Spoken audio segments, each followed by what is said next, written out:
오늘 우리가 함께 살펴볼 말씀은 시편 119편의 19번째 연과 20번째 연입니다. 먼저 145절, 146절을 보면 부르짖는다 라는 표현이 반복되고 있습니다. 이는 시인이 처한 상황이 어떠한지를 보여주는 것이죠. 절박한 상황 가운데 하나님의 도우심을 구하는 기도로 나아가고 있습니다. 사람이 언제나 기도할 때 항상 부르짖는 것은 아닐 겁니다. 보통 우리가 일반적으로 기도할 때는 조용히 말하거나 또 마음으로 기도하곤 하죠. 그러나 아주 어려운 상황, 긴급한 상황에서 또 마음이 너무나도 힘들고 어려울 때는 또 울부짖고 외치지 않을 수가 없습니다. 지금 이제 시인은 그렇게 기도하고 있는데요. 보통 우리가 언제 하나님 앞에 간절히 부르짖으면서 기도하는가 생각해 보면 대부분 이제 큰 문제와 어려움이 생겼을 때 예측하지 못했던 갑작스러운 또 사고와 또 사건 앞에서 두려워할 때 부르짖는 기도로 나아가곤 합니다. 또 중요한 결정을 앞두고 그렇죠. 그래서 보통 이제 기도회 자리에 안 나오시던 분이 갑자기 나와서 막 울면서 기도하거나 크게 기도하면은 저분 무슨 일이 생겼나 우리가 이렇게 생각하곤 합니다. 근데 이제 이런 식의 기도를 우리가 잘 생각해 보면 사실 뭐 문제와 어려움이 생겼는데 기도하지 않는 것보다는 그때라도 이제 나와서 평소에 기도 안 했지만 그때라도 나와서 기도하면 귀한 것이죠. 하나님께서 그걸 가장 원하셔서 우리의 삶의 여러 가지 문제와 어려움들, 골짜기와 이런 것들을 두셨다라고 할 수 있습니다. 그러나 잘 생각해 보면 결국에는 자기 자신을 사랑하는 마음, 자기 자신의 계획과 뜻이 이루어지기를 소원하는 마음에서부터 그와 같은 기도가 나오고 있다는 것을 우리가 생각해야 합니다. 결국 하나님 도와주세요, 해결해 주세요, 나를 좀 위로해 주세요 하는 것들은 결국에는 나를 위해서 하나님의 능력, 나를 위해서 하나님의 은혜가 필요하다는 요구이죠. 물론 그게 이제 기도의 출발점이고 시작이고 가장 기초적인 기도의 의미라고 할 수 있습니다. 그러나 참된 신앙으로 자라나는 성숙한 신자들은 이 시인의 고백과 같이 기도합니다. 이 시인은 지금 절박한 가운데 부르짖으며 기도하고 있는데 갑자기 문제가 생기고 어려움이 생겨서 기도하는 것이 아니라 그 내용을 잘 살펴보면 하나님의 영광을 위해서, 하나님의 나라를 위해서 은혜를 구하고 있습니다. 그러니까 자기 힘으로 하나님의 교훈들을 지킬 수 없다는 것 때문에 괴로워서 부르짖으며 간절히 기도하고 있는 것이죠. 그러니까 우리에게 은혜가 왜 필요한가를 우리가 잘 생각해야 합니다. 내가 이렇게 뜻이 있고 계획이 있고 내가 지금까지 쌓아온 게 있는데 이게 무너질까봐 간절히 기도하고 내가 더 큰 꿈을 이루어야 하니까 간절히 기도하는 것이 아니라 하나님의 말씀대로 살고 싶은데 그게 나의 힘으로 안 되니까 하나님의 도우심과 은혜가 간절히 필요해서 그걸 너무나도 소원해서 부르짖으며 기도하는 것, 이게 참된 신앙인의 기도의 모습인 것입니다. 우리가 이 시인의 기도처럼 하나님의 뜻대로 살고 싶은 그 간절한 마음, 하나님의 그 교훈들에 순종하기 원하는 그 뜨거운 열정을 가지고 부지런히 기도하며 또 간절히 부르짖는 기도로 주님 앞에 나아가는 복된 우리 모두가 되길 주님의 이름으로 축복합니다. 또 이어서 147절, 148절을 보시면은 시인의 부르짖음이 더 간절해지고 있습니다. 날이 밝기 전에 부르짖고 또 새벽녘에 눈을 떴나이다 이렇게 표현하고 있죠. 쉬지 않고 밤을 지새우며 부르짖는 기도로 간절히 주님을 붙들고 있습니다.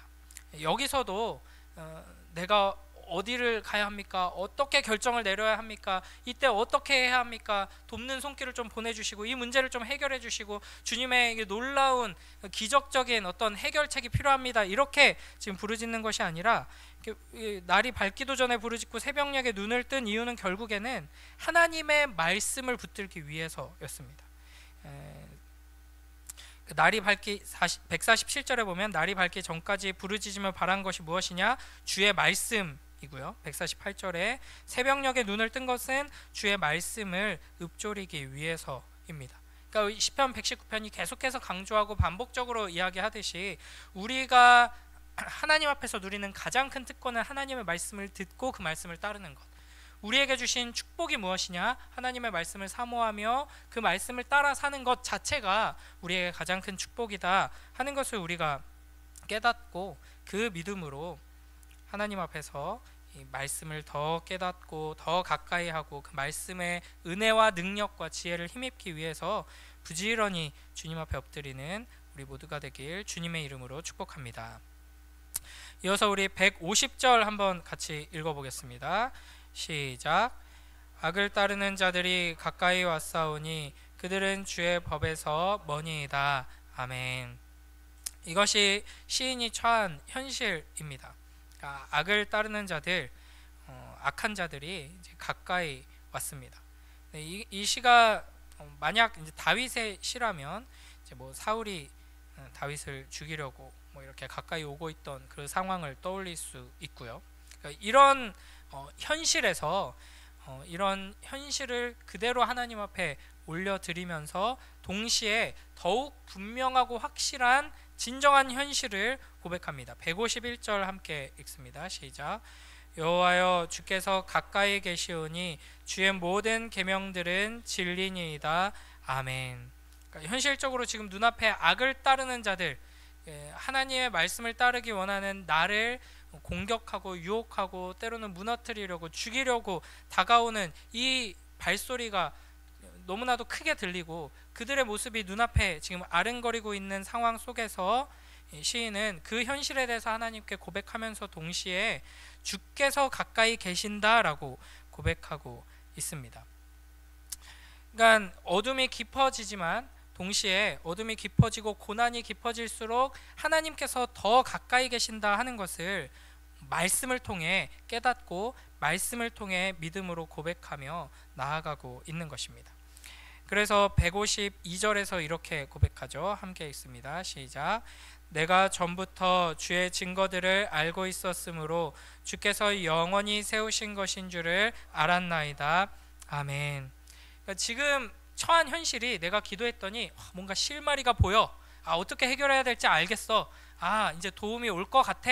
그래서 안심하고 하나님 앞에 이제 계속해서 기도를 이어가는 것이 아니라 하나님의 말씀이 영원하고 하나님의 약속은 변함없이 성취된다. 하나님의 신실하심과 그 말씀의 능력을 믿고 있기 때문에 하나님께서 가까이 계신다라고 확신하며 고백하며 주님 앞에 서는 것입니다.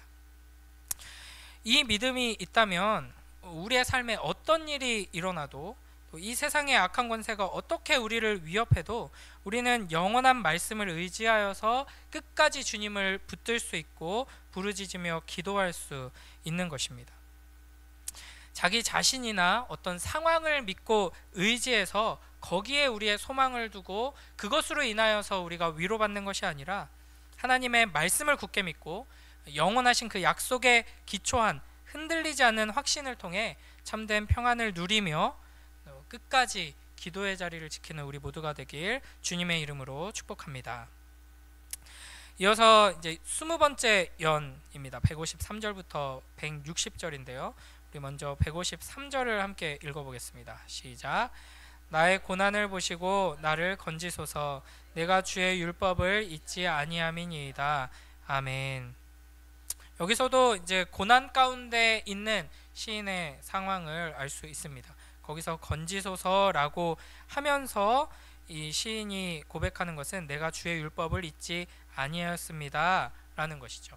그러니까 내가 뭘 어떻게 지금까지 이렇게 해왔는데 내가 이렇게 순종하고 이렇게 헌신했는데 왜 이런 고난을 주십니까? 원망하는 것이 아니라 하나님, 내가 하나님 말씀, 하나님 약속 잊지 않고 있습니다. 약속하신 대로 이루어 주셔야지요. 하나님의 그 말씀, 하나님의 언약의 신실하심의 근거를 두고 하나님을 붙들고 있는 것입니다.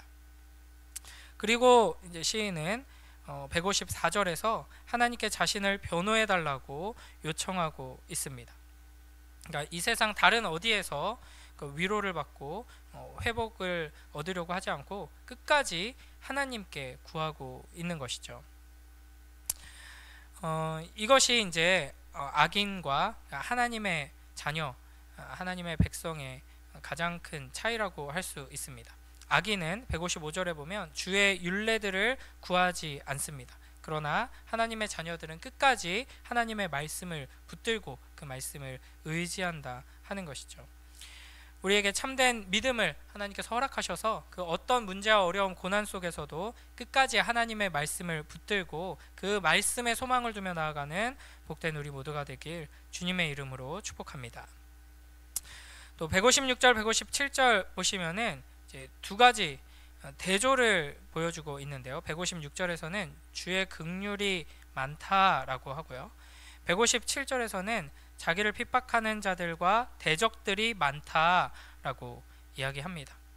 그러니까 지금 이 시인이 하나님의 말씀을 높이고 하나님의 말씀에 대해서 이렇게 아름다운 노래로 하나님께 노래하며 기도하는 그 이유는 말씀하신 대로 그 축복이 내 삶에 가득하고 부족한 것이 없고 아이고 기쁨의 기도가 넘쳐나는 상황이기 때문이 아닙니다.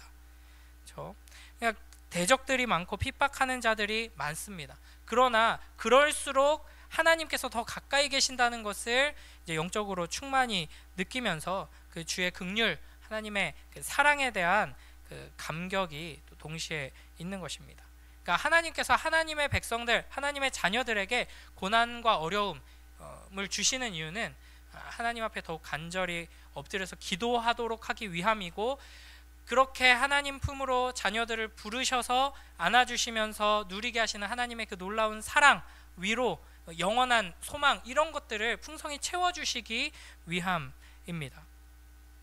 그러므로 우리는 이제 기도 제목이 있다는 것에 감사하며 그 기도 제목으로 인하여서 하나님께서 주시는 그 놀라운 은혜들을 더 기대하며 나아가야 할 것입니다.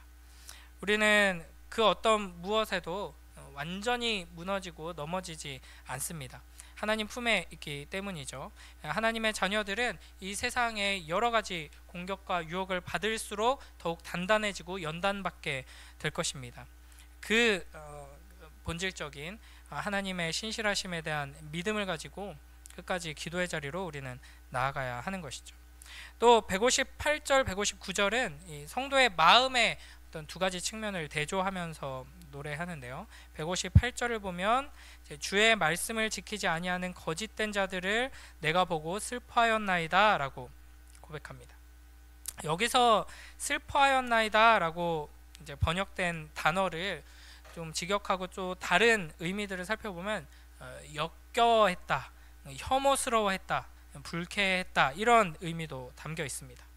그러니까 여기서 이제 이 시인이 역겨워한 대상은 단순히 이제 믿지 않는 자들이 아니라 거짓된 자들, 위선자들입니다. 하나님의 백성이다 라고 하면서 하나님을 사랑하지 않고 말씀에 순종하지 않고 이제 양다리 걸치고 우상을 숭배하고 하는 이들로 인하여서 이제 불쾌해하고 역겨워하고 있는 것이죠. 이런 마음과 또 하나님의 말씀을 사랑하는, 하나님을 사랑하는 그 마음은 동전의 양면과 같습니다. 그래서 159절에서는 이렇게 고백하죠. 우리 159절 함께 읽어보겠습니다. 시작. 내가 주의 법도들을 사랑함을 보옵소서. 여호와여 주의 인자하심을 따라 나를 살리소서. 이렇게 고백하고 있습니다. 그러니까 하나님을 사랑하고 하나님의 말씀을 사랑하는 자들은 하나님의 말씀을 사랑해서 가까이 하면 가까이 할수록 그 하나님이 어떤 분이신지를 더 분명히 알게 되고 경험하게 되죠. 그러면 하나님을 더 사랑하게 되죠. 하나님을 더 사랑하면 하나님의 말씀을 더 사랑하게 되죠. 그래서 하나님의 말씀을 더 가까이 하게 되고 그럴수록 하나님을 더 알게 됩니다. 그럴 때 우리에게 나타나는 동시에 어떤 감각이 살아나게 되냐면 이제 악한 것들을 불쾌해하고 이제 거룩하지 않은 것들, 더러운 것들을 역겨워하는 이 감각이 더 살아나게 됩니다. 하나님이 예수 그리스도가 얼마나 아름다운가를 점점 더 분명하게 깨닫게 되고 그 하나님의 영광을 맛보게 되는 감각과 함께 동시에 이 세상의 죄와 내 안에 욕심이 얼마나 불쾌하고 악한지 이제 알게 되는 것이죠. 그게 이제 하나님께서 우리에게 주시는 분별력, 지혜이고 거듭나서 살아있는 자들에게 주시는 영적인 감각입니다. 이런 감각 속에서 159절을 다시 보면은 시인이 뭘 간구하냐면 나를 살리소서라고 간구합니다. 이미 살아있기 때문에 이와 같은 감각이 회복된 것인데 계속해서 주님 앞에 나아가서 주님 너무나도 역겨운 이 죄 때문에 불쾌합니다. 그리고 그 죄가 이제 우리 안에도 있죠. 그러면서 하나님의 그 사랑스러운 말씀을 내가 더 알고 깨닫기 원합니다. 순종하기 원합니다. 간절히 기도하면서 살려주소서 이렇게 간구하는 것이죠. 이 짧은 20년에서 3번이나 나를 살리소서 반복하며 구하고 있습니다. 이게 어떤 의미냐? 이미 살아난 자들만 기도할 수 있는 살리소서라는 간구인데 한마디로 하면 부흥인 것이죠. 그냥 겨우겨우 살아나서 이 죄가 뭔지 알고 선이 뭔지 알고 영원한 생명의 주인이신 하나님을 향해서 나아가는 마음이 있고 이제 사망의 이 어둠을 거부하는 이 마음이 있지만 힘있게 달려나가지 못하는 나의 연약함 때문에 괴로워하면서 주님 부흥을 주시옵소서, 내 안에 그 뜨거운 열정과 강력한 하나님을 향한 사랑으로 인해서 진정으로 살아나게 하여 주시옵소서 이렇게 구하는 것이죠. 이런 부흥의 역사는 뭐 역사 속에서 교회의 부흥이나 심령의 부흥이나 모두 가장 어두울 때 이제 부흥의 놀라운 역사가 나타나게 됩니다. 우리의 삶이 가장 깊은 고난과 어려움 가운데 있을 때, 또 우리 교회가 여러 가지 문제와 어려움 가운데 있을 때, 뭐 한국 교회가 이 세계 뭐 선교 역사가 막 이런 고통 가운데 괴로움 가운데 큰 벽에 가로막혀 있을 때 우리는 주님께서 우리에게 주실 그 부흥을 사모하며 주님 우리를 살려주시옵소서 기도해야 할 것입니다. 먼저 우리의 심령 가운데 하나님께서 부흥을 주시길, 살아나게 해주시길 기도하며 나아갈 때 하나님께서 우리에게 놀라운 역사를 이루실 것입니다. 끝으로 우리 160절에서 시인은 하나님의 말씀이 얼마나 의롭고 영원한 말씀인지를 고백합니다. 우리 160절 함께 읽습니다. 시작. 주의 말씀의 강령은 진리이오니 주의 의로운 모든 규례들은 영원하리이다. 아멘. 여기서 강령은 시작, 또 근원, 머리 이렇게 번역되기도 하는 단어입니다. 그러니까 주의 말씀은 처음부터 진리이고 의롭고 영원한 하나님의 말씀이다, 불변하는 하나님의 말씀이다 하는 고백입니다. 이 믿음에 근거해서 이 모든 기도가 하나님께 올려지고 있는 것입니다. 우리가 아무리 기도해도 아무 일도 일어나지 않는 것처럼 보일 때가 많이 있습니다. 하나님께서 내 기도를 듣고 계신 건가 이렇게 의심이 피어오를 때도 있죠. 그러나 우리가 상황이 어떠하든 심지어는 우리의 마음이 어떠하든 끝까지 붙들어야 하는 것은 영원히 변하지 않는 능력으로 역사하시는 하나님의 말씀입니다. 이 말씀이 주의 강령이고 진리이고 영원한 말씀이다 하는 것을 우리가 끝까지 믿고 붙들므로 하나님 앞에 더욱 크게 영광 돌리고 귀한 축복을 누리는 삶으로 나아가게 되길 주님의 이름으로 축복합니다. 기도하겠습니다. 하나님 감사합니다. 이 아침에 시편 119편의 그 아름다운 기도와 이 노래를 통하여서 하나님의 말씀을 향한 이 귀한 시인의 마음을 우리가 함께 할 수 있게 하시니 감사합니다. 아버지 하나님, 하나님의 말씀을 주님께서 우리에게 주신 것이 얼마나 큰 은혜이고 얼마나 큰 축복이고 특권인지를 우리가 잊지 않게 하시고 영원하고 진리이신 이 말씀을 어떤 상황 속에서도 끝까지 붙들고 주님 앞에 바로 서는 주님의 자녀들 될 수 있도록 축복하여 주시옵소서. 이 말씀을 통하여서 우리를 인도하시고 보호하시고 우리를 살려주시는 그 은혜를 우리가 삶 속에서 누리게 하시고 말씀의 능력을 힘입어 주님과 동행하며 주님의 뜻을 이루어가는 주님의 자녀들 될 수 있도록 은혜 베풀어 주시옵소서. 감사드리며 예수님 이름으로 기도드립니다. 아멘.